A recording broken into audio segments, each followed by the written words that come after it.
Ah, Nay, pwede ko po ba tawagan si Trixie? Sabihin ko lang po na dito na nga kami magkita. Okay lang po ba? Oo naman. Sige, okay lang.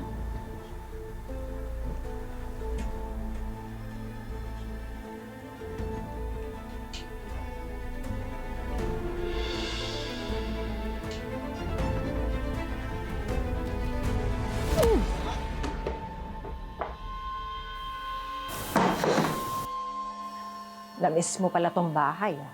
Oh, edi welcome back.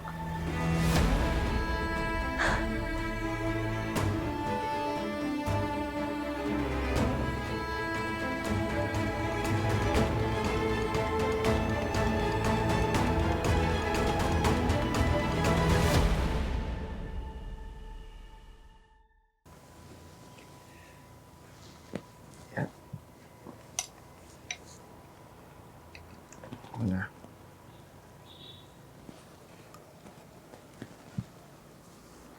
Next.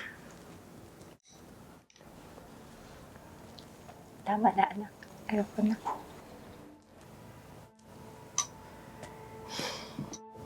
Oh. Ma'am. Thank you. Akala ko ba pag bumalik na ako dito, pabalik na yung gana niyo? I'm just so glad na umuwi ka na nga. Ma'am, hindi niyo dapat pabayaan yung sarili niyo dahil lang sa akin. Masisisi mo ba ako? Nung umalis ka, tapos hindi mo pa ako kinakausap. I really thought I lost you.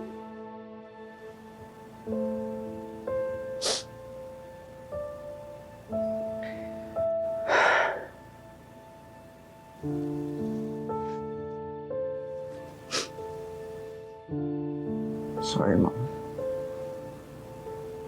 Pabawi ako sa'yo. Aligahan kita. Alam niyo naman, ayoko na hindi tayo nagkakaintindihan.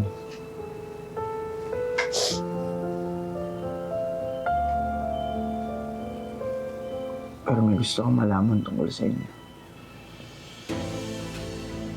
Ano yun, anak? Bakit niyo pinupondohan yung love ni Lucas? At bakit niyo pinag-aaralan siya? May kinalaman ba kayo sa mga nangyari sa kanya?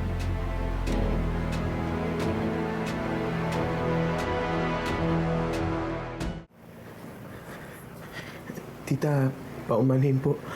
Dude, si Trixie, tumatawag mo kung may problema na naman kay Hope. Ha?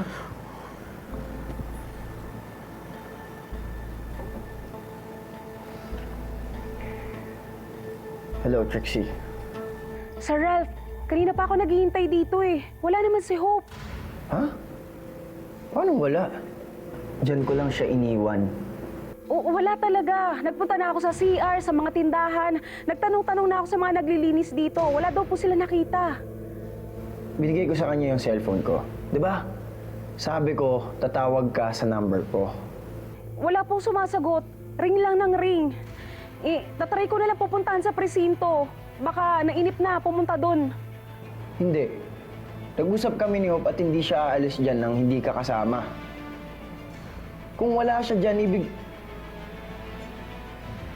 baka may nangyari na namang masama kay Hope.